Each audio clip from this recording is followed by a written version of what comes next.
17 April 2026 Shanidev বদলাচ্ছেন নক্ষত্রগত অবস্থান। আপনার রাশির ভাগ্য কি খুলতে চলেছে? মাত্র 4টি রাশি পেতে চলেছে বিশাল সুখ, অর্থ এবং সম্মান।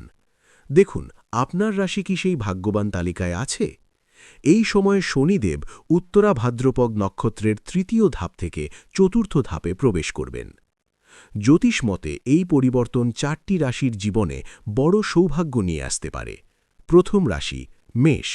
অর্থের দিক থেকে বড় উন্নতি, আটকে থাকা টাকা ফিরে পাওয়ার সম্ভাবনা, চাকরি পরিবর্তন বা নতুন আয়ের সুযোগ তৈরি হবে। দ্বিতীয় রাশি মিথুন।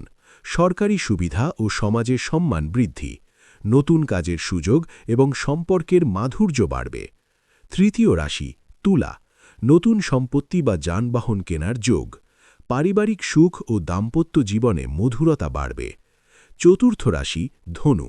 কর্মক্ষেত্রে সাফল্য ও বসের প্রশংসা, বন্ধুদের সহযোগিতা এবং স্বাস্থ্যেও উন্নতি দেখা যাবে। বলা হয়, শনির কৃপা একবার মিললে ভাগ্য বদলাতে বেশি সময় লাগে না। আপনার রাশি কি এই তালিকায় আছে? কমেন্টে লিখুন আপনার রাশি।